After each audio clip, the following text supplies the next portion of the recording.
Saturne en Sagittaire. Donc, on va commencer par tout ce qui pourrait tourner mal, car nous avons aussi Saturne qui est dans le 12e domicile à partir du Capricorne. Donc là, on rentre dans les choses pas très chouettes à gérer.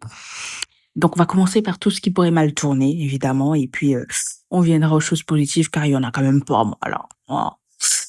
Saturne en Sagittaire, c'est l'image donc de quelqu'un qui va avoir des difficultés juridiques avec la loi et principalement à l'étranger car il s'agit du Sagittaire. Quelqu'un qui va avoir des tendances fanatiques et prosélytistes. Voilà, ça va de soi, je dirais. Ça, c'est vraiment une des pires positions pour ça, parce que on la tenace en fait. On s'est ancré dans la chair, pour le coup. Littéralement. C'est Saturne, c'est la peau. Et le Sagittaire, c'est l'arc qu'on lance. Donc, en fait, oui, c'est vraiment des croyances qui sont ancrées dans la peau, pour le coup. Euh, voilà. Putain, j'avais pas pensé à ça, j'avais pas écrit ça, mais c'est vraiment ce qui me vient à l'esprit, là. C'est-à-dire qu'on peut pas s'empêcher de penser que, comme c'est inscrit dans notre peau, bah, c'est ce qui doit être et c'est ce qui est même. Et on ne supporte pas d'être remis en question, de voir même les gens qui penseraient autrement, qui croiraient d'autres choses. Ça me fait beaucoup penser à nos amis colons quand ils sont arrivés en Afrique. Je trouve que c'est une très bonne image, hein, qui ne comprenaient absolument rien aux spiritualités africaines, mais vraiment rien, parce que quand on voit tout ce qu'ils ont écrit, putain, ça fait peur comparé à ce qui est. Euh, Ça fait peur, quoi. Mais je comprends avec le temps parce que on était vraiment trop haut pour le coup. Et on l'est toujours pour ceux qui gardent les traditions. Mais je le dis souvent, hein, au risque d'offenser certains, la religion, c'est la maternelle de la spiritualité. No shade, vraiment.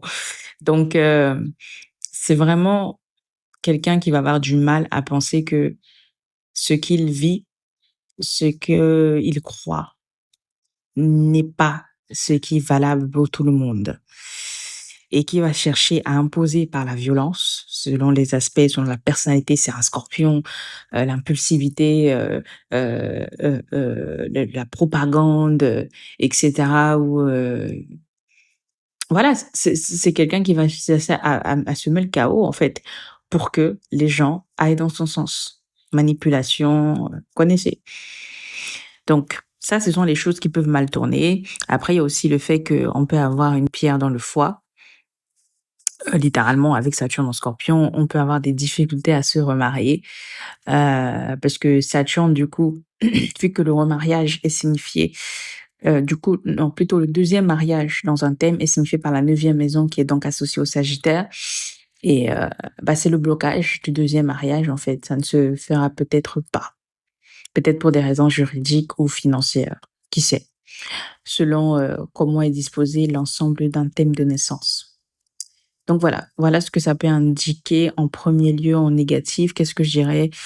Euh, oui, des problèmes à l'étranger, quelqu'un quelqu'un qui va subir des fatalités à l'étranger, puisque Saturne est dans le 12e domicile. Donc des choses qui vont lui tomber dessus et qu'il va devoir gérer, parce qu'on est dans la 12e maison. Et Euh, qu'est-ce que je peux indiquer d'autre? Quelqu'un qui va avoir une double vie, pas forcément euh, glorieuse. Voilà, donc c'est ce que je peux vous dire de négatif. Maintenant, ce qu'il y a de beau, ce qu'il y a de positif, d'encourageant, c'est que Saturne en Scorpion, c'est d'énormes responsabilités spirituelles ou religieuses, hein, pour ceux qui sont encore à ce plan-là. Quelqu'un qui peut servir de guide, donc quelqu'un qui va enseigner, par exemple, euh, qui va enseigner n'importe quoi d'ailleurs. Parce que le Sagittaire, il peut littéralement tout enseigner, mais plus précisément dans ce qui concerne les sujets occultes, quelqu'un qui va vraiment avoir porté le rôle, porter la charge d'enseigner, pour le coup, avec Saturne en Sagittaire.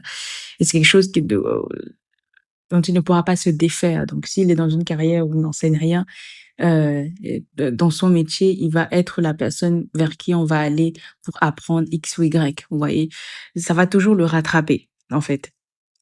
Parce que c'est une lourdeur, c'est la lourdeur d'enseignement, en fait, qui est attachée à Saturne en Sagittaire et quelqu'un qui va être franc aussi, qui va être direct, un peu peut-être trop, vous connaissez les Sagittaires, qui a un esprit très philosophique et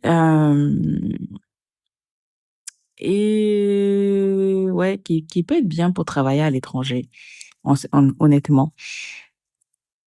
Voilà, je pense que c'est la chose la plus positive à dire sur Saturne en Sagittaire. C'est vraiment le don d'enseignement, en fait, surtout si c'est en harmonie avec un Jupiter. Donc, un Jupiter en Lion, ça c'est parfait. Un Jupiter en Sagittaire, hein, pourquoi pas. Jupiter allez, on peut même prendre en Bélier, c'est bien aussi. Ou un Jupiter, bon, en Cancer, il y a pas d'aspect. Disons Jupiter en Poisson, ça va ramener un peu plus de de de douceur. Ouais. Donc, retenez Saturne en Sagittaire, c'est le fanatisme, le prosélytisme dans les aspects les plus négatifs. C'est, l'intolérance extrême, pour le coup et la sournoiserie et les complots pour renverser les croyances d'autrui. Et dans l'aspect positif, c'est le guide, c'est l'enseignant, c'est celui qui élève, qui mène du coup vers l'élévation, vers la montagne, hein, signifié par le signe du Capricorne qui vient juste après et qui te fait grandir en fait, en te parlant franchement et en t'enseignant clairement ce dont tu as besoin. C'est une des meilleures qualités du Sagittaire à mon sens. À très vite.